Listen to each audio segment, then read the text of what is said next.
As the candidate comes down towards the traffic lights, look at the cycle area on the left-hand side.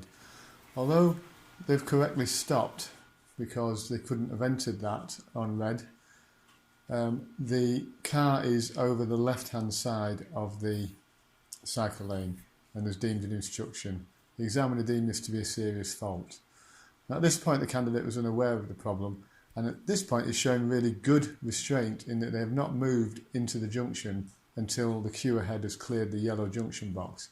That was good judgment, but unfortunately the next step was not so good.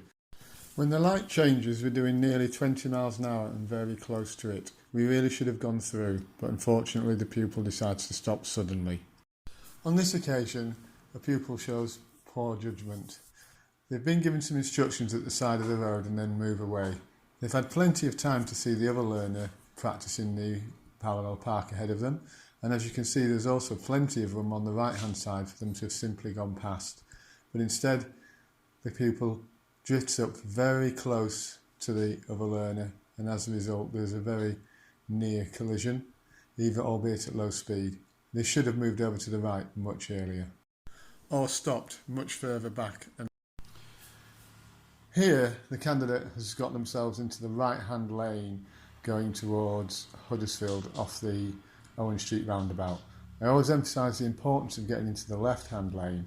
Here we can see the problem caused by being in the right hand lane. Although it's not illegal to turn from here, he's travelling too slowly, near around about 20 miles an hour, and as a result traffic is undertaking him on the inside. The examiner deemed this to be a serious fault because he was encouraging effectively people to undertake him. Here a candidate has been asked to turn right outside the old Coliseum nightclub. They're going towards Huddersfield. However, instead of going into the right hand lane, which is clearly marked for right turns, they're in the left hand lane, which is marked ahead only. In this situation, they should really have carried on down towards a train station, but instead continue to make the right turn, making an illegal right turn from a head only lane. On this occasion, a pupil has been asked to turn right at a set of traffic lights. As they move into the junction, look carefully to their right and you will see faded road markings. The first set of faded road markings is the box they should have moved into. However, they move into the box which is for traffic coming the other way, turning right from an opposing right turn box, deemed a serious fault.